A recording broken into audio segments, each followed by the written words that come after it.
Hello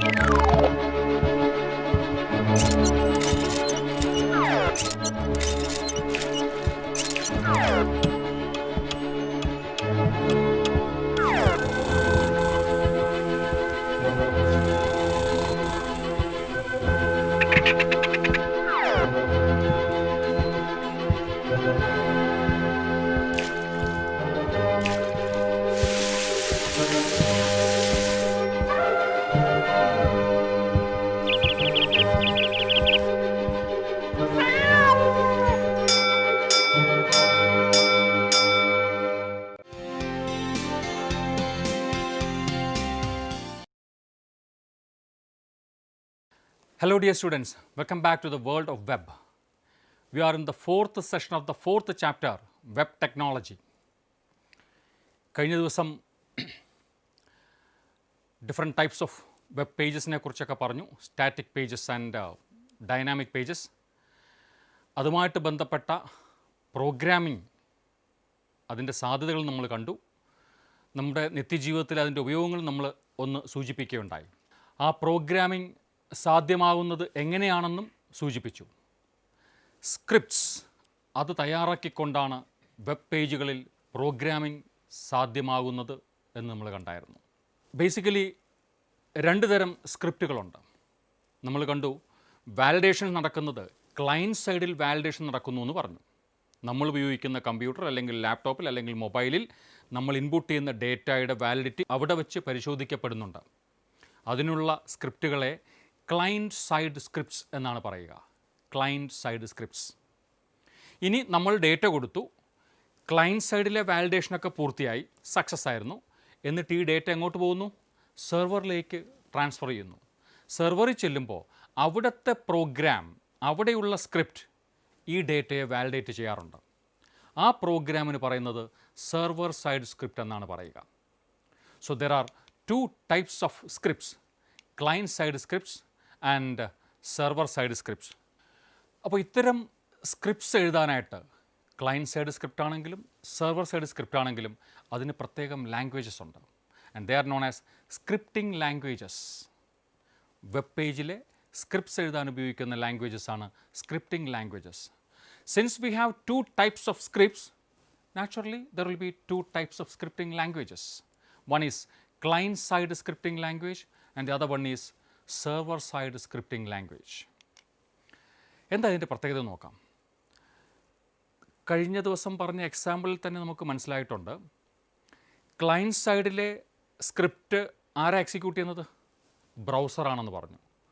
so the client side scripts are executed by the client browser. On the other hand server side scripts are executed by the program at the server. സെർവറിലാണ് ആ program execute ചെയ്യപ്പെടുന്നത്, ആ script execute ചെയ്യപ്പെടുന്നത്. അതിൻ്റെ result എന്തുവാ? After the execution of the server side script HTML pages are created. അതിൻ്റെ result പുതിയ HTML pages ആണ്.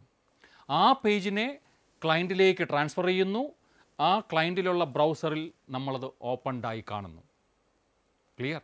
സെർവറിനകത്തിരിക്കുന്ന data ഒരു വെബ് പേജിലൂടെ ക്ലയൻറ്റിലെത്തുകയും ക്ലയൻറ്റിനകത്തുള്ള ബ്രൗസറിൽ നമ്മളത് കാണുകയും ചെയ്യുന്നു. So the execution is at server side. മറ്റൊരു പോയിന്റ് നോക്കാം.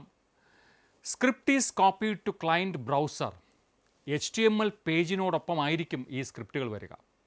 നമ്മൾ തയ്യാറാക്കുന്ന HTML ഡോക്യുമെൻ്റ് ഉണ്ടല്ലോ, ഓരോ വെബ് പേജിനും വേണ്ടി തയ്യാറാക്കുന്ന HTML ഡോക്യുമെൻറ്റ്, ആ ഡോക്യുമെൻറ്റിനുള്ളിലായിരിക്കും ക്ലയൻറ്റ് സൈഡ് സ്ക്രിപ്റ്റ് ഉണ്ടാകുക. ആ HTML പേജിനെ ഓപ്പൺ ചെയ്യുന്നതോടൊപ്പം അതിനകത്തുള്ള സ്ക്രിപ്റ്റിനെ കോപ്പി ചെയ്യും. ആര്? ബ്രൗസർ. ബ്രൗസർ കോപ്പി ചെയ്ത് അതിനകത്തുള്ള ഇൻസ്ട്രക്ഷൻസിനെ ഇൻ്റർപ്രറ്റ് ചെയ്ത് എക്സിക്യൂട്ട് ചെയ്യുന്നു. റൈറ്റ്? ബട്ട് സെർവർ സൈഡിൽ വരുമ്പോഴോ, that script remains in the server. ആ വെബ് സെർവറിനകത്ത് തയ്യാറാക്കിയിരിക്കുന്ന സെർവർ സൈഡ് സ്ക്രിപ്റ്റ് അത് അവിടെ തന്നെ ഉണ്ടാകും. അതിനെ ആരും ഒരിടത്തോട്ടും കോപ്പി ചെയ്യുന്നില്ല, ഒരിടത്തോട്ടും ട്രാൻസ്ഫർ ചെയ്യുന്നില്ല. അത് സെർവറിൽ തന്നെ ഉണ്ടാകും. അവിടെ ഇരുന്ന് എക്സിക്യൂഷൻ നടത്തും.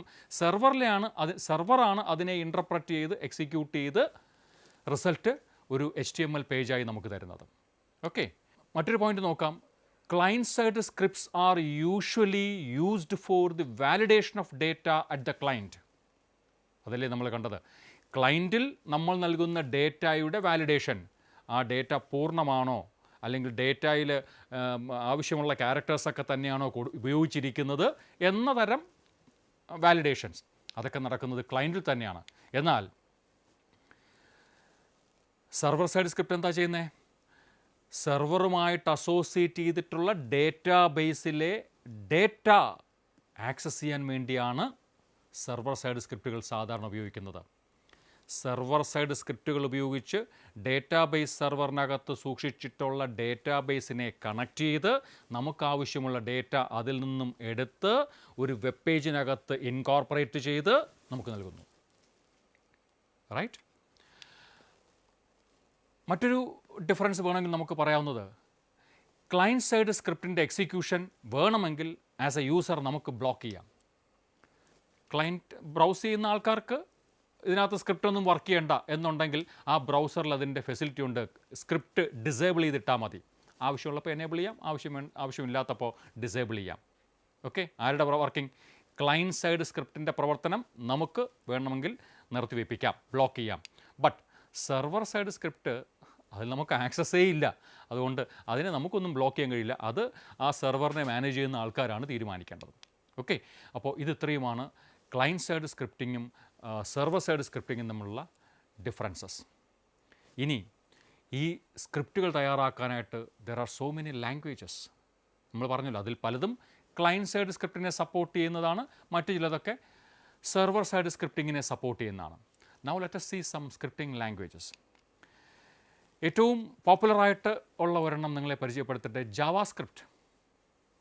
JavaScript is a client side scripting language. അതിൻ്റെ പല വേർഷൻസും സെർവർ സൈഡിൽ ഉപയോഗിക്കുന്നുണ്ട്. എങ്കിലും യൂഷ്വലി ക്ലയൻറ്റ് സൈഡ് സ്ക്രിപ്റ്റിങ്ങിന് ഉപയോഗിക്കുന്ന ഒരു ലാംഗ്വേജാണ് ജാവാസ്ക്രിപ്റ്റ്. ഒരു വെബ് പേജിനെ ഇൻട്രാക്റ്റീവ് ആക്കി മാറ്റാനായിട്ട് ഈ സ്ക്രിപ്റ്റിന് ഒരുപാട് ഫീച്ചേഴ്സ് ഉണ്ട്, ഫെസിലിറ്റീസ് ഉണ്ട്. മറ്റൊരു പോയിന്റ് പറയുകയാണെങ്കിൽ, ഓരോ വെബ് പേജും ഓരോ HTML ഡോക്യുമെൻ്റ് ആണെന്ന് പറഞ്ഞല്ലോ. ഈ ഡോക്യുമെൻറ്റിനുള്ളിൽ തന്നെയാണ് ജാവാസ്ക്രിപ്റ്റ് കോഡും എഴുതുന്നത്. വേണമെങ്കിൽ സെപ്പറേറ്റ് ആയിട്ട് എഴുതാം. ഒരു എക്സ്റ്റേണൽ ഫയലായിട്ട് വേണമെങ്കിലും ജാവാസ്ക്രിപ്റ്റ് എഴുതാം. അങ്ങനെയെങ്കിൽ ആ ഫയലിനെ .js എന്ന എക്സ്റ്റൻഷൻ കൊടുത്ത് സെപ്പറേറ്റ് സ്റ്റോർ ചെയ്യണം. എന്നിട്ട് ആ ഫയലിനെ നമ്മുടെ HTML പേജുമായിട്ട് കണക്ട് ചെയ്ത് കൊടുത്താൽ മതി, ഇൻകോർപ്പറേറ്റ് ചെയ്താൽ മതി. ഇതൊക്കെ നമ്മൾ വിശദമായിട്ട് കാണും കേട്ടോ. ജാവാസ്ക്രിപ്റ്റിന് വേണ്ടി തന്നെ ഒരു ചാപ്റ്റർ നമുക്കുണ്ട്. അവിടെ എത്തുമ്പോഴത്തേനും ഇതെങ്ങനെയാണ് കണക്ട് ചെയ്യുക, എങ്ങനെയാണ് ഈ കോഡ് എഴുതുക എന്നൊക്കെ നമ്മൾ കാണും. ഇപ്പോൾ എൻ്റെ ഒരു ബേസിക് ഐഡിയ മാത്രം മനസ്സിലിരിക്കട്ടെ. ഓക്കെ, അപ്പോൾ ജാവാസ്ക്രിപ്റ്റ് കോഡ് HTML-നുള്ളിലും എഴുതാം, HTML-ന് പുറത്ത് ഒരു എക്സ്റ്റേണൽ ഫയലായിട്ടും എഴുതാം. HTML ഡോക്യുമെൻറ്റിനുള്ളിൽ തന്നെ പല സ്ഥലങ്ങളിൽ എഴുതാം. അങ്ങോട്ട് ചെല്ലുമ്പോൾ നമുക്ക് കാണാം. മറ്റൊരു point, it is popular as A tool for validation of forms in the client side. ഈ പല വെബ് പേജുകളിലും, പ്രത്യേകിച്ച് ഡൈനാമിക് വെബ് പേജസിലെല്ലാം തന്നെ ഫോംസ് ഉണ്ട്. അതെന്താണ്? ഡേറ്റ ഇൻപുട്ട് ചെയ്യാനുള്ള എൻവയൺമെൻറ്റ് പ്രൊവൈഡ് ചെയ്യുന്ന ഒരു ഫെസിലിറ്റിയാണ് ഫോംസ് എന്ന് പറയുന്നത്. നമുക്ക് ചില കാര്യങ്ങൾ, ചില ഡേറ്റ ടൈപ്പ് ചെയ്ത് സ്റ്റോർ ചെയ്യാൻ പറ്റും. ടെക്സ്റ്റ് ബോക്സുകൾ എന്ന് പറയും അല്ലേ, അതിനുവേണ്ടിയുള്ള പ്രൊവിഷനെ ടെക്സ്റ്റ് ബോക്സസിലൂടെ ഡേറ്റ ടൈപ്പ് ചെയ്ത് കൊടുക്കാൻ പറ്റും. പിന്നെ ചില കാര്യങ്ങൾ റേഡിയോ ബട്ടൺസ് എന്നൊക്കെ പറഞ്ഞിട്ട് ചില ഓപ്ഷൻസ് നമുക്ക് ഏതെങ്കിലും ഒന്ന് ക്ലിക്ക് ചെയ്ത് ചില ഓപ്ഷൻസിൽ നിന്ന് ഏതെങ്കിലും ഒരെണ്ണം സെലക്ട് ചെയ്യാൻ പറ്റും. ചെക്ക് ബോക്സസ് ഉണ്ട്, ലിസ്റ്റ് ബോക്സസ് ഉണ്ട്. അങ്ങനെ വിവിധ രീതികളിൽ നിങ്ങൾ +1 അപേക്ഷിച്ചപ്പോഴത്തേനും hscap.kerala.gov.in എന്ന സൈറ്റിലൂടെ നിങ്ങളുടെ ഡീറ്റെയിൽസൊക്കെ ഇൻപുട്ട് ചെയ്തല്ലോ, അപ്പോഴിതെല്ലാം കണ്ടിട്ടുണ്ടാവും. അതുതന്നെയാണ് ഫോം എന്ന് പറയുന്നത്. അന്ന് നിങ്ങളുടെ മുന്നിൽ പ്രൊവൈഡ് ചെയ്തൊരു ഫോമാണ്. ആ ഫോമിലൂടെ നമ്മൾ ഡേറ്റ ഇൻപുട്ട് ചെയ്യുകയായിരുന്നു. ഒരുപക്ഷേ ഇപ്പോഴും നിങ്ങളുടെ ചില അധ്യാപകരെങ്കിലും ചില അസസ്മെൻറ്റിൻ്റെ ഭാഗമായിട്ട് ഓൺലൈൻ ക്ലാസ്സൊക്കെ അവരെടുക്കുന്നുണ്ട്. വിക്ടർ സ്റ്റാനിൻ്റെ ക്ലാസ് നിങ്ങൾ കാണുന്നുണ്ടോ, അതുവഴി നിങ്ങൾ കാര്യങ്ങളൊക്കെ പഠിച്ച് മനസ്സിലാക്കുന്നുണ്ടോ എന്ന് നിങ്ങൾക്ക് സ്വയം ഒന്ന് ബോധ്യപ്പെടാൻ വേണ്ടി ചില അധ്യാപകർ ചില അസസ്മെൻറ്റ് ടൂൾസ് തയ്യാറാക്കി തരാറില്ലേ? വെബ് ഫോംസ് തയ്യാറാക്കി നിങ്ങൾക്ക് അതിൻ്റെ ലിങ്ക് അയച്ചു തരാറുണ്ട്. അതിനകത്ത് നിങ്ങളുടെ ക്ലാസ്, റോൾ നമ്പർ, പേര് ഇതൊക്കെ നിങ്ങൾ ഇൻപുട്ട് ചെയ്യും. അതിനകത്ത് മൾട്ടിപ്പിൾ ചോയ്സ് ക്വസ്റ്റ്യൻസ് ഉണ്ടാവും. നിങ്ങൾ ക്ലിക്ക് ചെയ്ത് നിങ്ങളുടെ റെസ്പോൺസസ് കൊടുക്കാറുണ്ട്. അവസാനം മാർക്ക് വരാറുണ്ട്. അതൊരു ഫോം തന്നെയാണ്. ഇത്തരം ഫോംസൊക്കെ ഈ ഫോംസിൽ നമ്മൾ ഡേറ്റ എൻ്റർ ചെയ്യുമ്പോൾ ആ ഡേറ്റയുടെ വാലിഡിറ്റി ചെക്ക് ചെയ്യാനാണ് ജാവാസ്ക്രിപ്റ്റ് കോഡ് സാധാരണ ഉപയോഗിക്കാറുള്ളത്. അത്തരത്തിലത് പോപ്പുലറാണ്. ഓക്കെ, ഈ ജാവാസ്ക്രിപ്റ്റിൻ്റെ പോപ്പുലാരിറ്റി അതിലൊരുപാട് അഡ്വാൻസ്മെൻറ്റ്സ് കൊണ്ടുവന്നിട്ടുണ്ട്. അതായത് നമുക്ക് ആ HSCAP-ൻ്റെ കേസ് തന്നെ എടുക്കാം.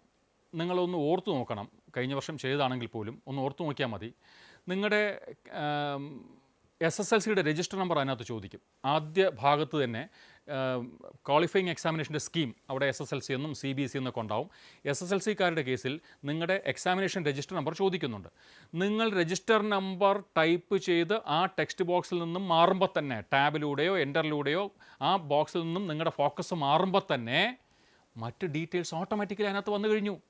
ആ ഫോമിൽ SSLCയുടെ രജിസ്റ്റർ നമ്പർ ചോദിക്കുന്ന ഒരു ഇടമുണ്ടായിരുന്നു, നിങ്ങളുടെ year and month of passing ഉണ്ടായിരുന്നു, നിങ്ങളുടെ നെയിം, നിങ്ങളുടെ കാസ്റ്റ്, നിങ്ങളുടെ സ്കൂള്, ഇങ്ങനെ കുറേ ഡീറ്റെയിൽസൊക്കെ ആ ഫോമിൽ ഉണ്ടായിരുന്നു. എല്ലാം നിങ്ങൾ ഇൻപുട്ട് ചെയ്യേണ്ടി വന്നില്ല. നിങ്ങളുടെ രജിസ്റ്റർ നമ്പർ കൊടുത്ത ഉടൻ ബാക്കി ഡീറ്റെയിൽസ് അതിനകത്ത് ഓട്ടോമാറ്റിക്കലി ഡിസ്പ്ലേഡ് ആയി. ഇതെവിടെ നിന്ന് കിട്ടിയതാ? സെർവറിൽ നിന്നും ഡേറ്റ എടുത്തുകൊണ്ട് വന്നു. ഞാൻ പറഞ്ഞില്ലേ ഡേറ്റാ ബേസിനകത്ത് ഇതൊക്കെ ഉണ്ടെന്നുള്ള കാര്യം. അവിടെ നിന്ന് എടുത്തുകൊണ്ട് വന്നതാണ് ഈ ഡേറ്റ. ആ സ്ക്രീനിൻ്റെ ലേ ഔട്ടിൽ പ്രത്യേകിച്ച് മാറ്റമൊന്നുമില്ല. കുറേ ബ്ലാങ്കായി കിടന്ന കോളങ്ങളിലൊക്കെ ചില മാർക്സൊക്കെ കയറി വന്നു. അങ്ങനെ നിങ്ങൾ നോക്കിയപ്പോൾ അവിടെ കാണുന്ന പേര് നിങ്ങളുടേതല്ല. നിങ്ങളൊരു രജിസ്റ്റർ നമ്പർ കൊടുത്തല്ലോ. ആ രജിസ്റ്റർ നമ്പർ കൊടുത്തപ്പോഴത്തേനും കുട്ടിയുടെ പേര്, അയാൾ പഠിച്ച സ്കൂള്, അയാൾ ആ SSLC പാസ്സായ വർഷം, മാസം, ഇതെല്ലാം അവിടെ കാണുന്നുണ്ട്. പക്ഷേ ആ പേര് നിങ്ങളുടേതല്ല. മറ്റെന്തൊക്കെ വ്യത്യാസങ്ങൾ. എന്തുകൊണ്ടായിരിക്കും? രജിസ്റ്റർ നമ്പർ മാറിക്കാണും. അപ്പോഴാണ് നിങ്ങൾ ശ്രദ്ധിച്ചത്, അയ്യോ രജിസ്റ്റർ നമ്പറിൽ ഒരു ഡിജിറ്റ് മാറി കിടക്കുന്നു. ഓക്കെ, അപ്പോൾ ഇത് മറ്റാരുടെയോ രജിസ്റ്റർ നമ്പർ ആയിരുന്നു. അപ്പോൾ ആ നമ്മൾ കൊടുത്ത രജിസ്റ്റർ നമ്പറിലെ കുട്ടിയുടെ ഡീറ്റെയിൽസാണ് ഇപ്പോൾ സ്ക്രീനിൽ കാണുന്നത്. നമ്മൾ എന്ത് ചെയ്യുന്നു? രജിസ്റ്റർ നമ്പർ മാറ്റുന്നു. നമ്മുടെ രജിസ്റ്റർ നമ്പർ വളരെ ശ്രദ്ധാപൂർവ്വം ടൈപ്പ് ചെയ്യുന്നു. ഉടൻ ഡേറ്റയൊക്കെ മാറി. സ്ക്രീനിൽ വേറെ മാറ്റങ്ങളൊന്നുമില്ല. ആ ഫിഗേഴ്സിന് മാത്രം മാറ്റം വരുന്നു. അപ്പോൾ ആ എൻ്റയർ വെബ് പേജിനെ റീലോഡ് ചെയ്യാതെ സെർവറിൽ നിന്നും വീണ്ടും നമ്മളിപ്പോൾ കണ്ടുകൊണ്ടിരിക്കുന്ന ആ വെബ് പേജിനെ സെർവറിൽ നിന്നും വീണ്ടും ഇങ്ങോട്ടേക്ക് അയച്ച് ബ്രൗസറിൽ ഓപ്പൺ ചെയ്യിക്കുന്നതിന് പകരം ആ ലേഔട്ടും കാര്യങ്ങളുമൊക്കെ അതേപടി നിലനിർത്തിക്കൊണ്ട് അതിലേക്ക് ആവശ്യമുള്ള ഡൈനാമിക് കണ്ടൻറ്റ്, ആ ഡേറ്റ മാത്രം സെർവറിൽ നിന്നും, സെർവർ ഡേറ്റാബേസിൽ പോയി അവിടെ നിന്ന് ഡേറ്റ ഫെച്ച് ചെയ്ത് നമുക്ക് അയച്ചു തന്നു. ഈ ലേഔട്ടിൽ ആ ഓരോ ഡേറ്റയും ഇരിക്കേണ്ട സ്ഥാനത്ത് ഇവനെ അങ്ങ് ഡിസ്പ്ലേ ചെയ്ത് കാണിച്ചു തന്നു. അപ്പോൾ വെബ് പേജ് അപ്ഡേറ്റഡ് ആയിക്കൊണ്ടിരിക്കുകയാണ് with the data retrieved from the database. സെർവറിൽ നിന്നും റിട്രീവ് ചെയ്ത ഡേറ്റയെ നമുക്കിങ്ങോട്ട് അയച്ചു തന്ന് ഈ പേജിനെ അപ്ഡേറ്റ് ചെയ്തുകൊണ്ടിരിക്കുന്നു. അതിലെ കണ്ടൻറ്റ് മാത്രം ചെറിയ മാറ്റങ്ങൾ വന്നുകൊണ്ടിരിക്കുന്നു. Dynamic content, right? ഈ ഫെസിലിറ്റി കിട്ടിയത് ഇങ്ങനെ ഒരു ടെക്നോളജി ഉള്ളതുകൊണ്ടാണ്. അജാക്സ് എന്ന ഒരു ടെക്നോളജി ഉപയോഗിച്ചിട്ടാണ് വെബ് പേജിൻ്റെ റീലോഡിംഗ് ഒഴിവാക്കി ആവശ്യമുള്ള ഡേറ്റ മാത്രം നമ്മുടെ ബ്രൗസറിലേക്ക് നൽകിക്കൊണ്ടിരിക്കുന്നത്. AJAX actually it's a short form for asynchronous JavaScript and extensible markup language. XML എന്ന് കേട്ടിട്ടുണ്ടല്ലോ, അതാണ് ഈ extensible markup language. Asynchronous JavaScript and XML, അതാണ് അജാക്സ് എന്നുകൊണ്ട് ഉദ്ദേശിക്കുന്നത്. It's a technology that makes it possible to update parts of a web page without reloading the entire web page. നമ്മൾ നേരത്തെ പറഞ്ഞ കാര്യം തന്നെയാണ് നിങ്ങളിപ്പോൾ സ്ക്രീനിൽ കാണുന്നത്. മറ്റൊരു ലാംഗ്വേജിനെ പരിചയപ്പെടാം, VB സ്ക്രിപ്റ്റ്. ഇത് ഒരു സെർവർ സൈഡ് സ്ക്രിപ്റ്റിംഗ് ലാംഗ്വേജായിട്ട് ഉപയോഗിക്കാറുണ്ട്, ക്ലയൻറ്റ് സൈഡ് സ്ക്രിപ്റ്റിംഗ് ലാംഗ്വേജുമായിട്ട് ഉപയോഗിക്കാറുണ്ട്. ഇതിൻ്റെ ബേസ് എന്ന് പറയുന്നത് വിഷ്വൽ ബേസിക് എന്നൊരു പ്രോഗ്രാമിംഗ് ലാംഗ്വേജ് ഉണ്ടായിരുന്നു. ഇപ്പോഴില്ല എന്നല്ല, പക്ഷേ അതിൻ്റെ പോപ്പുലാരിറ്റി ചിലപ്പോൾ കുറഞ്ഞിട്ടുണ്ട്. പക്ഷേ വളരെ പോപ്പുലറായിട്ടുള്ളൊരു ലാംഗ്വേജ് ആയിരുന്നു. ആദ്യകാലത്തൊക്കെ ഗ്രാഫിക് യൂസർ ഇൻ്റർഫേസ് ഉള്ള സോഫ്റ്റ്വെയർസ് ഡെവലപ്പ് ചെയ്യുന്നതിന് വിഷ്വൽ ബേസിക് ധാരാളമായിട്ട് ഉപയോഗിച്ചിരുന്നു. അപ്പോൾ അതിൻ്റെ ബേസിൽ നിന്നുകൊണ്ടുള്ള ഒരു സ്ക്രിപ്റ്റിംഗ് ലാംഗ്വേജാണ് VB സ്ക്രിപ്റ്റ്. പക്ഷേ ഇതിൻ്റെ ഒരു പ്രോബ്ലം, മൈക്രോസോഫ്റ്റിൻ്റെ പ്രോഡക്റ്റാണ്. അതുകൊണ്ട് തന്നെ ബ്രൗസർ ഇൻ്റർനെറ്റ് എക്സ്പ്ലോറർ ആണെങ്കിൽ മാത്രമേ ഈ സ്ക്രിപ്റ്റുകൾ വർക്ക് ചെയ്യുള്ളൂ. ഇൻ്റർനെറ്റ് എക്സ്പ്ലോറർ എന്ന ബ്രൗസർ ഉപയോഗിക്കുന്ന ക്ലയൻറ്റിൽ മാത്രമേ ഈ സ്ക്രിപ്റ്റ്സ് വർക്ക് ചെയ്യുകയുള്ളൂ. ഒരു ഇഷ്യൂ. ഇനി സെർവറിൽ പോയാലോ, ഇതിനെ സെർവർ സൈഡ് സ്ക്രിപ്റ്റായിട്ട് ഉപയോഗിക്കാമെന്ന് പറഞ്ഞല്ലോ. അവിടെ ചെല്ലുമ്പോൾ മൈക്രോസോഫ്റ്റിൻ്റെ തന്നെ ഇൻ്റർനെറ്റ് ഇൻഫർമേഷൻ സെർവർ IIS ഉണ്ടെങ്കിൽ മാത്രമേ ഇയാൾ വർക്ക് ചെയ്യത്തുള്ളൂ, ഈ സെർവർ സൈഡ് സ്ക്രിപ്റ്റും വർക്ക് ചെയ്യത്തുള്ളൂ. അതാണ് ഇതിൻ്റെ ഒരു ഡ്രോബാക്ക്. മറ്റൊരു സ്ക്രിപ്റ്റിംഗ് ലാംഗ്വേജ് പരിചയപ്പെടുത്താം, PHP. വളരെ പോപ്പുലറായിട്ടുള്ള ഒരു സെർവർ സൈഡ് സ്ക്രിപ്റ്റിംഗ് ലാംഗ്വേജാണ്. ഇതിൻ്റെ ഏറ്റവും വലിയൊരു പ്രത്യേകത എന്ന് പറയുന്നത് it is an open source general purpose scripting language. Web ഡെവലപ്മെൻറ്റിന്, പ്രത്യേകിച്ചും വെബ് ഡെവലപ്മെൻറ്റിൽ വാലിഡേഷൻ പ്രോസസ്സും ഡേറ്റാബേസ് കണക്ടിവിറ്റിയും ഒക്കെ വളരെ എളുപ്പത്തിൽ വളരെ എന്താ പറയുക, വളരെ ഈസി ആയിട്ട് ചെയ്യാൻ ഫെസിലിറ്റീസ് പ്രൊവൈഡ് ചെയ്യുന്ന ഒരു ലാംഗ്വേജാണ് PHP. ഇത് HTML കോഡിനോടൊപ്പം HTML എന്ന ഒരു ലാംഗ്വേജ് ഉപയോഗിച്ചിട്ടാണല്ലോ നമ്മൾ വെബ് ഡോക്യുമെൻറ്റുകൾ HTML ഡോക്യുമെൻറ്റുകൾ തയ്യാറാക്കുന്നത്. അതിനോടൊപ്പം തന്നെ PHP കോഡും എഴുതാൻ സാധിക്കും. ഇതിൻ്റെ ഏറ്റവും വലിയ പ്രത്യേകത എന്ന് പറയുന്നത് ഡൈനാമിക് വെബ് പേജസ് വളരെ ഈസി ആയിട്ട് ക്രിയേറ്റ് ചെയ്യാൻ സാധിക്കും. ഡൈനാമിക് വെബ് പേജസ് എന്താണെന്നൊക്കെ നമ്മൾ നേരത്തെ കണ്ടു കഴിഞ്ഞു.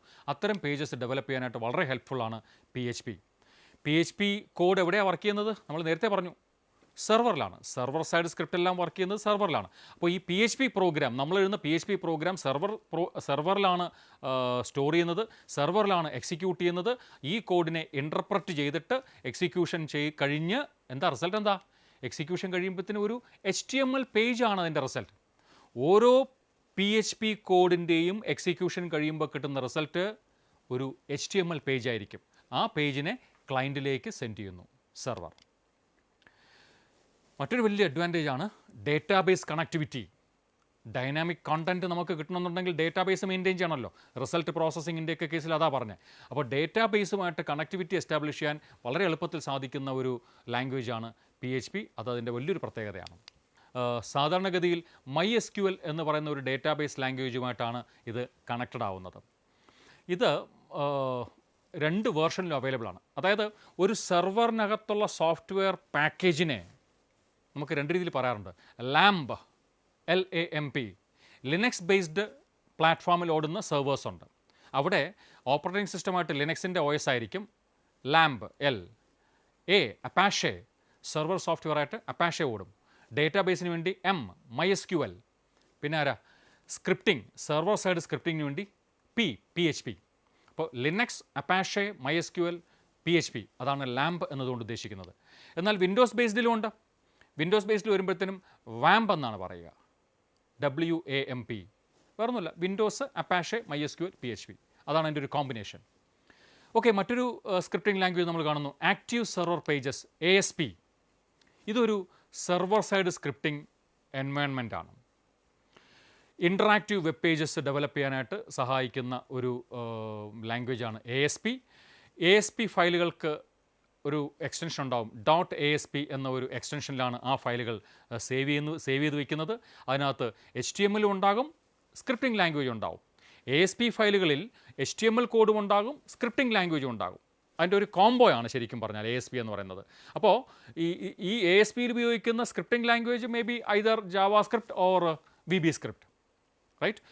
ഒരു HTMLൻ്റെയും ഒരു സ്ക്രിപ്റ്റിംഗ് ലാംഗ്വേജിൻ്റെയും VB സ്ക്രിപ്റ്റോ ജാവാസ്ക്രിപ്റ്റോ പോലെയുള്ള ഒരു സ്ക്രിപ്റ്റിംഗ് ലാംഗ്വേജിൻ്റെയും കൂടിയുള്ളൊരു കോംബോയാണ് ASP എന്ന് പറയുന്ന ഫയലുകൾ, .asp എക്സ്റ്റൻഷനിൽ വരുന്ന ഫയലുകൾ. ഈ ഫയലുകളെ കമ്പൈൽ ചെയ്യുകയാണ് ചെയ്യുന്നത്. ASP ഫയൽസ് വിൻഡോസ് എൻവയൺമെൻറ്റിലുള്ള IIS അതിനകത്തുള്ള ഫീച്ചേഴ്സ് ഉപയോഗിച്ചിട്ടാണ് കമ്പൈലേഷൻ നടക്കുന്നതും എക്സിക്യൂഷൻ നടക്കുന്നതും. അപ്പോൾ വിൻഡോസ് OS അവിടെ മസ്റ്റാണ്. മറ്റൊരു സ്ക്രിപ്റ്റിംഗ് ലാംഗ്വേജ് പരിചയപ്പെടുത്തുന്നു, JSP, ജാവ സെർവർ പേജസ്. ഇതും ഒരു സെർവർ സൈഡ് സ്ക്രിപ്റ്റിംഗ് ലാംഗ്വേജ് തന്നെയാണ്. It provides a simple and fast way to create dynamic content.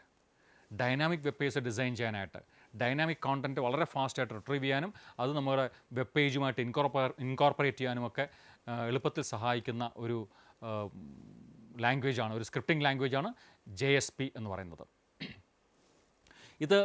ഇതിൻ്റെ ഫീച്ചേഴ്സൊക്കെ നോക്കിക്കഴിഞ്ഞാൽ ഏതാണ്ട് it is similar to PHP. പക്ഷേ ഇതിനകത്ത് ജാവ ആണ് പ്രോഗ്രാമിംഗ് ലാംഗ്വേജ് ആയിട്ട് ഉപയോഗിക്കുന്നത്. ജാവയുടെ കോൺസെപ്റ്റ്സൊക്കെയാണ് ഇതിൻ്റെ പ്രോഗ്രാമിംഗ് ലാംഗ്വേജിൽ വരുന്നത്. നമ്മുടെ PHPയുടെ പ്രത്യേകത എന്താണ്? PHPയൊക്കെ C++ തുടങ്ങിയ ലാംഗ്വേജസിൻ്റെ കൺസ്ട്രക്ട്സൊക്കെയാണ് അതിനെ അതേപടി ഉപയോഗിക്കുന്നത്.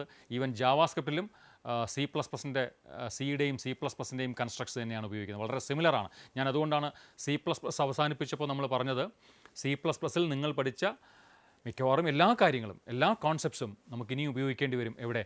ജാവാസ്ക്രിപ്റ്റിലും PHPയിലും. ഈ 2 ലാംഗ്വേജസും വളരെ ഡീറ്റെയിൽഡ് ആയിട്ട് നമുക്ക് പിന്നാലെ പഠിക്കേണ്ടതുണ്ട്. JSP ഫയൽസ് റൺ ചെയ്യുന്നത് അപ്പാഷെ ടോംകാറ്റ് വെബ് സെർവറിലാണ്. അതിൻ്റെ web server software Apache Tomcat ആയിരിക്കും. അതിൽ മാത്രമാണ് ഈ ഫയലുകൾ റൺ ചെയ്യുക. അതിൻ്റെ എക്സ്റ്റൻഷൻ .jsp എന്നായിരിക്കും. മറ്റൊരു കോൺസെപ്റ്റ് വെബ് ഡിസൈനിങ്ങുമായിട്ട് വരുന്നത് കാസ്കേഡിംഗ് സ്റ്റൈൽ ഷീറ്റ്, CSS എന്ന് പറയും. നമ്മൾ ഹൈസ്കൂൾ ക്ലാസ്സിൽ ലിബ്രെ ഓഫീസിൻ്റെ റൈറ്റർ ഉപയോഗിച്ചിട്ട് വേർഡ് ഡോക്യുമെൻ്റ് നിങ്ങൾ ഡിസൈൻ ചെയ്തിട്ടുണ്ട്. അപ്പോൾ ഒരുപാട് പേജസൊക്കെ ഉള്ള ഒരു വേർഡ് ഡോക്യുമെൻ്റ് ആണെങ്കിൽ അതിലെ പല പേജിനും ആ ടെക്സ്റ്റ് ഫോർമാറ്റിങ്ങിന് ഒരു യൂണിഫോമിറ്റി വേണ്ടി വരും. പാരഗ്രാഫുകൾക്ക് ഒരു പ്രത്യേക ശൈലി, അതിൻ്റെ മെയിൻ ഹെഡിങ്ങിന് ഒരു പ്രത്യേക സ്റ്റൈൽ ഓഫ് ഫോണ്ട്, അതിൻ്റെ സൈസ്, കളർ, അതിൻ്റെ സബ് ഹെഡിങ്ങിന് വേറൊരു ടൈപ്പ് ഓഫ് ഫോണ്ട്, അതിനൊരു പ്രത്യേകതരം കളറ്. ഇങ്ങനെ ആ ഡോക്യുമെൻറ്റിലെ പല എലമെൻസിനും ഡിഫറൻ്റ് ആയിട്ടുള്ള ഫീച്ചേഴ്സ് കൊണ്ടുവരേണ്ടതുണ്ട്, ഫോർമാറ്റിംഗ് കൊണ്ടുവരേണ്ടതുണ്ട്. പക്ഷേ ഒരേ കാര്യം ഈ ഡോക്യുമെൻറ്റ് പലയിടത്ത് ആവർത്തിക്കുന്നത് കൊണ്ട് തന്നെ അതിനൊരു യൂണിഫോമിറ്റിയും വേണം. അതിനായിട്ട് നമ്മളൊരു കാര്യം ചെയ്തു, സ്റ്റൈൽസ് ഡിസൈൻ ചെയ്തു, ഫോർമാറ്റിംഗ് സ്റ്റൈൽസ് ഡിസൈൻ ചെയ്തു. ഒന്ന് ഓർത്ത് നോക്കണം. അതേ കോൺസെപ്റ്റ് തന്നെയാണ് വെബ് ഡോക്യുമെൻ്റ് എത്തുമ്പോഴത്തേനും. HTML ഡോക്യുമെൻറ്റിനുള്ളിൽ സ്റ്റൈലുകൾ കൊണ്ടുവരാൻ വേണ്ടിയാണ് കാസ്കേഡിംഗ് സ്റ്റൈൽ ഷീറ്റ് എന്ന് പറയുന്ന ഒരു programming language. It's A style sheet programming language എന്ന് വേണമെങ്കിൽ പറയാം, CSS. ഒരു വെബ്സൈറ്റ് എന്ന് പറയുമ്പോൾ ഞാൻ പറഞ്ഞു ഒരുപാട് വെബ് പേജസ് ഉണ്ടാകും. അതുകൊണ്ട് തന്നെ പല പേജസിനകത്തുമുള്ള കോണ്ടൻറ്റിന്, അതിൻ്റെ അപ്പിയറൻസിന്, അതിൻ്റെ ഫോമാറ്റിങ്ങിനൊക്കെ ഒരു യൂണിഫോമിറ്റി വേണ്ടി വരും. ആ യൂണിഫോമിറ്റി പ്രൊവൈഡ് ചെയ്യാൻ വേണ്ടിയിട്ടാണ് CSS എന്ന് പറയുന്ന ഒരു ലാംഗ്വേജ് യൂസ് ചെയ്യാറുള്ളത്. ഈ കാസ്കേഡിംഗ് സ്റ്റൈൽ ഷീറ്റ് 3 രീതിയിലാണ് നമ്മൾ ഇംപ്ലിമെൻറ്റ് ചെയ്യുന്നത്. ഒന്നൊരു ഇൻലൈൻ മെത്തേഡ് എന്ന് പറയും, മറ്റൊന്ന് എംബഡഡ് മെത്തേഡ് എന്ന് പറയും, മൂന്നാമതൊരെണ്ണം ലിങ്ക്ഡ് മെത്തേഡ്. ഇൻലൈനിങ് സ്റ്റൈൽ എന്ന് പറയുന്നത് HTML ഡോക്യുമെൻറ്റിൽ നമ്മൾ ടാഗുകൾ ഉപയോഗിക്കും. നിങ്ങൾ ഹൈസ്കൂൾ ക്ലാസ്സിൽ പഠിച്ചതാണ്, എങ്കിലും വളരെ വിശദമായിട്ട് തന്നെ ടാഗുകളെക്കുറിച്ചൊക്കെ നമ്മൾ പിന്നാലെ കാണുന്നുണ്ട്, മോസ്റ്റ് പ്രോബബ്ലി അടുത്ത ക്ലാസ്സിൽ. എനിവേ HTML ടാഗുകൾ എന്ന ഒരു കമാൻഡുകളെക്കുറിച്ച് നിങ്ങൾക്ക് ഓർമ്മ കാണും അല്ലേ? ആ ടാഗുകളോടൊപ്പമാണ് പല ആട്രിബ്യൂട്ട്സ് കൊടുക്കുന്നതും ആട്രിബ്യൂട്ട്സിന് വാല്യൂസ് കൊടുക്കുന്നതുമൊക്കെ. അപ്പോൾ ആ ടാഗ് ഉപയോഗിച്ച് ഒരു ടെക്സ്റ്റിനെ എങ്ങനെയാണ് അപ്പിയർ ചെയ്യിക്കേണ്ടത് എന്നുള്ളതിൻ്റെ ഫോർമാറ്റിങ്ങും മറ്റുമൊക്കെ സ്പെസിഫൈ ചെയ്യുന്ന രീതി, ടാഗിനോടൊപ്പം തന്നെ ഈ സ്റ്റൈല് പറഞ്ഞു പോകുന്നതിനെയാണ് ഇൻലൈൻ സ്റ്റൈലിംഗ് എന്ന് പറയുന്നത്. HTML ഡോക്യുമെൻറ്റിലെ ടാഗുകളോടൊപ്പം തന്നെ സ്റ്റൈൽ പറഞ്ഞു പോകുന്നത്, അതിൻ്റെ സ്റ്റൈൽ ആട്രിബ്യൂട്ടിനോടൊപ്പം ഇത്തരം കാര്യങ്ങൾ സ്പെസിഫൈ ചെയ്യുന്നതിനെയാണ് ഇൻലൈൻ സ്റ്റൈലിംഗ് എന്ന് പറയുന്നത്. എംബഡഡ് എന്ന് പറയുന്നത് HTML പേജിൽ തന്നെ ഹെഡ് സെക്ഷനിൽ ഒരു പ്രത്യേകം ഭാഗമായിട്ട് ഈ CSS കോഡ് സൂക്ഷിക്കും.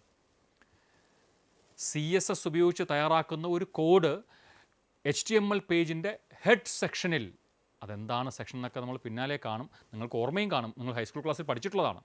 എനിവേ മറന്നുപോയവർക്ക് അടുത്ത ക്ലാസ്സിലെത്തുമ്പോഴത്തേനും വ്യക്തമായിട്ട് ഞാൻ പറഞ്ഞു തരാം എന്താണ് ഈ ഹെഡ് സെക്ഷൻ എന്നൊക്കെ ഉള്ളത്. എന്തായാലും അങ്ങനെ ഒരു സെക്ഷൻ ഉണ്ട്, തൽക്കാലം അത് മനസ്സിലാക്കുക. HTML ഡോക്യുമെൻറ്റിൽ ഹെഡ് സെക്ഷനും ബോഡി സെക്ഷനും ഉണ്ട്. ഓക്കെ, ഇരിക്കട്ടെ. അങ്ങനെ ആ ഹെഡ് സെക്ഷനുള്ളിലായിരിക്കും CSS കോഡ് പ്ലേസ് ചെയ്യുക. എന്നിട്ട് അതിനെ ബോഡിക്കകത്ത് നമ്മൾ ഇൻകോർപ്പറേറ്റ് ചെയ്യുകയാണ് പറയുന്നത്, ആ സ്റ്റൈലിനെ ഉപയോഗപ്പെടുത്തുകയാണ് ചെയ്യുന്നത് ബോഡിക്കകത്ത്. ഇതിനെയാണ് എംബഡഡ് സ്റ്റൈൽ എന്ന് പറയുന്നത്. മറ്റൊന്ന് ലിങ്ക്ഡ് മെത്തേഡ്. ഇത് CSS കോഡ് ഒരു പ്രത്യേകം ഫയലായിട്ട് തന്നെ എഴുതും. നേരത്തെ പല സ്ക്രിപ്റ്റിംഗ് ലാംഗ്വേജ് ഉപയോഗിച്ച് എക്സ്റ്റേണൽ ഫയൽസ് തയ്യാറാക്കുന്ന കാര്യം പറഞ്ഞല്ലോ, അതുപോലെ .css എക്സ്റ്റൻഷൻ ഉപയോഗിച്ചുകൊണ്ട് പ്രത്യേകം ഫയലുകൾ തയ്യാറാക്കും CSS കോഡ് കണ്ടെയ്ൻ ചെയ്യുന്നത്. എന്നിട്ട് നമ്മുടെ HTML ഡോക്യുമെൻറ്റിനോടൊപ്പം ഈ ഫയലുകളെ ഇമ്പോർട്ട് ചെയ്യും, ഈ ഫയലുകളെ അറ്റാച്ച് ചെയ്ത് വയ്ക്കും. അപ്പോൾ അതിൽ പറഞ്ഞിരിക്കുന്ന കോഡെല്ലാം നമ്മുടെ HTML ഡോക്യുമെൻറ്റിലെ കോണ്ടൻറ്റിൽ വർക്ക് ചെയ്യും. ക്ലിയർ? അപ്പോൾ ഇതാണ് CSS അതിൻ്റെ പ്രത്യേകതകളെന്ന് പറയുന്നത്. ഇതിൻ്റെ ഒരു അഡ്വാൻറ്റേജസ് നമുക്ക് പറയുകയാണെങ്കിൽ, റീയൂസബിൾ കോഡ്, അതായത് ഒരു വെബ് പേജിന് വേണ്ടി തയ്യാറാക്കുന്ന സ്റ്റൈൽ അതേ വെബ്സൈറ്റിൻ്റെ മറ്റ് പല വെബ് പേജുകൾക്ക് ഉപയോഗിക്കാം. ഓരോ സ്ഥലത്തും പ്രത്യേകം എഴുതേണ്ട കാര്യമില്ല. എന്ന് മാത്രമല്ല, മറ്റേതെങ്കിലും വെബ്സൈറ്റിന് വേണമെങ്കിലും ഇതേ കോഡ് നമുക്ക് ഉപയോഗിക്കാൻ സാധിക്കും. അതുകൊണ്ട് തന്നെ പേജിൻ്റെ സൈസ് ഒരുപാട് കുറയുന്നുണ്ട്, അത് മെയിൻറ്റെയിൻ ചെയ്യാൻ എളുപ്പമാണ്. ഇപ്പോൾ ഒരു വെബ്സൈറ്റ് തയ്യാറാക്കി, അതിന് ഞാൻ തയ്യാറാക്കിയപ്പോൾ ഒരു പ്രത്യേക ഭാഗത്ത് ഒരു പ്രത്യേക സ്റ്റൈൽ അപ്ലൈ ചെയ്തു. ഒരു വർഷം കഴിഞ്ഞപ്പോൾ ഈ സ്റ്റൈലൊക്കെ എനിക്കൊന്ന് മാറ്റണം. അപ്പോൾ വെബ് പേജിൻ്റെ ഈ വെബ്സൈറ്റിൻ്റെ പല പേജുകളിലും ഒരേ സ്റ്റൈലുണ്ട്. അപ്പോൾ എല്ലാ സ്ഥലത്തും ഞാൻ പോയി ഇങ്ങനെ ഈ ചേഞ്ച് വരുത്തേണ്ട കാര്യമില്ല. എൻ്റെ ഒറിജിനൽ CSS കോഡിൽ ഒരിടത്ത് ചേഞ്ച് വരുത്തിയാൽ മതി, അത് മറ്റെല്ലാ ഇടങ്ങളിലും റിഫ്ലക്റ്റ് ചെയ്തോളും. CSS കോഡിൻ്റെ അല്ലെങ്കിൽ ഏത് CSS കോഡാണോ ഈ പേജുകളിലൊക്കെ ഉപയോഗിച്ചിരിക്കുന്നത്, ആ കോഡിൽ മാത്രം ചേഞ്ച് വരുത്തിയാൽ മതി. അത് ഏതൊക്കെ പേജിലാണോ ഉപയോഗപ്പെടുത്തിയിരിക്കുന്നത് അവിടെ എല്ലാം ഇത് റിഫ്ലക്റ്റ് ചെയ്യും. അപ്പോൾ വീണ്ടും യൂണിഫോമിറ്റി മെയിൻറ്റെയിൻ ചെയ്യുകയാണ്. അപ്പോൾ easy maintenance, easy to understand, reduces the size of the page, ഇങ്ങനെയുള്ള കുറേയേറെ അഡ്വാൻറ്റേജസ് CSSനുണ്ട്. അതുകൊണ്ട് തന്നെ വളരെ ഫാസ്റ്റായിട്ട് ഇത്തരം പേജുകൾ ഡൗൺലോഡ് ചെയ്യാനും സാധിക്കും. എങ്ങനെ? സൈസൊക്കെ ഒരുപാട് കുറവല്ലേ, വളരെ ഫാസ്റ്റായിട്ട് ഡൗൺലോഡ് ചെയ്യാൻ സാധിക്കും. എന്ന് മാത്രമല്ല, റെസ്പോൺസീവ് വെബ് ഡിസൈനിങ്ങിന് ഉള്ള ഫെസിലിറ്റീസ് ഇതിനകത്തുണ്ട്. അതെന്താണെന്നറിയോ? Responsive web design. കഴിഞ്ഞ വർഷം നമ്മൾ പഠിച്ചതാണ്. എന്താ? നമ്മുടെ സ്ക്രീൻ സൈസിന് അനുസരിച്ച് വെബ് പേജിൻ്റെ ലേഔട്ട് മാറുക. വലിയൊരു ഡെസ്ക്ടോപ്പിലാണ് ഒരു വെബ് പേജ് കാണുന്നതെങ്കിൽ ആ ഡെസ്ക്ടോപ്പിൻ്റെ സ്ക്രീനിനനുസരിച്ച് അതിലെ കോണ്ടൻറ്റ് ക്രമീകരിക്കുന്നു. ലാപ്ടോപ്പിൽ വരുമ്പോൾ ആ സ്ക്രീൻ സൈസിനനുസരിച്ച് ആ കോണ്ടൻറ്റ് ക്രമീകരിക്കപ്പെടുന്നു. മൊബൈലിലാണെങ്കിൽ അതിനനുസരിച്ച് ആ കോണ്ടൻറ്റ് ക്രമീകരിക്കപ്പെടുന്നു. അതിനാണല്ലോ റെസ്പോൺസീവ് വെബ് ഡിസൈൻ എന്ന് പറയുന്നത്. അതിനാവശ്യമുള്ള ഫെസിലിറ്റീസും ആര് തരുന്നുണ്ട്? CSS തരുന്നുണ്ട്. അപ്പോൾ ഇത്രയുമാണ് വെബ് ഡിസൈനിങ്ങുമായി ബന്ധപ്പെട്ട കുറച്ചേറെ തിയററ്റിക്കൽ ആസ്പെക്ട്സ്. അപ്പോൾ 4 സെഷൻസ് നമ്മൾ പൂർത്തീകരിച്ചു കഴിഞ്ഞു. നിങ്ങളിതൊക്കെ പഠിക്കുന്നുണ്ടെന്നാണ് ഞങ്ങളുടെ വിശ്വാസം. എങ്കിലും ആ പഠനം ശരിയായ രീതിയിൽ നടക്കുന്നുണ്ടോ എന്നറിയാനായിട്ട് ചെറിയൊരു അസൈൻമെൻറ്റ് നിങ്ങൾക്ക് തരികയാണ്. ഒന്ന്, 2 ടൈപ്സ് ഓഫ് കമ്മ്യൂണിക്കേഷൻ, അതിൻ്റെ പ്രൊസീജിയർ ഒരു ചാർട്ട് വരച്ച് തയ്യാറാക്കുക. ഡയഗ്രമാറ്റിക് റെപ്രസെൻറ്റേഷനിലൂടെ ആ 2 ടൈപ്സ് ഓഫ് കമ്മ്യൂണിക്കേഷൻ നിങ്ങളൊന്ന് വരയ്ക്കണം. ഓക്കെ. രണ്ടാമതൊരു വർക്ക്, വെബ് സെർവർ, അതിൻ്റെ ഫീച്ചേഴ്സ് ഒന്ന് ലിസ്റ്റ് ഔട്ട് ചെയ്യണം. അതാണല്ലോ നമ്മൾ കഴിഞ്ഞ ക്ലാസ്സിൽ കണ്ട വലിയൊരു സംഭവം അല്ലേ? വെബ് സെർവറിൻ്റെ ഫീച്ചേഴ്സ് ഒന്ന് ലിസ്റ്റ് ഔട്ട് ചെയ്യണം. മൂന്നാമതൊരു വർക്ക്, 2 ടൈപ്സ് ഓഫ് പേജസ് പറഞ്ഞല്ലോ, സ്റ്റാറ്റിക് വെബ് പേജസും ഡൈനാമിക് വെബ് പേജസും. ഇവർ തമ്മിലുള്ള ഡിഫറൻസ് എഴുതണം. ഒന്നുകൂടി, 2 തരം സ്ക്രിപ്റ്റിങ്ങിനെ കുറിച്ച് പറഞ്ഞു.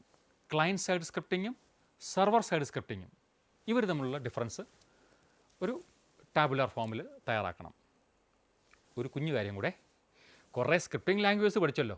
ഓരോ സ്ക്രിപ്റ്റിംഗ് ലാംഗ്വേജിനെ കുറിച്ചും 3 പോയിൻറ്റ്സ്, 3 പോയിൻറ്റ്സ്, ഓരോ സ്ക്രിപ്റ്റിംഗ് ലാംഗ്വേജിനെ കുറിച്ചും 3 പോയിൻറ്റ്സ് എഴുതി തയ്യാറാക്കുക. ഓക്കെ. അടുത്ത ക്ലാസ്സിൽ ഓൾ ദി ബെസ്റ്റ്.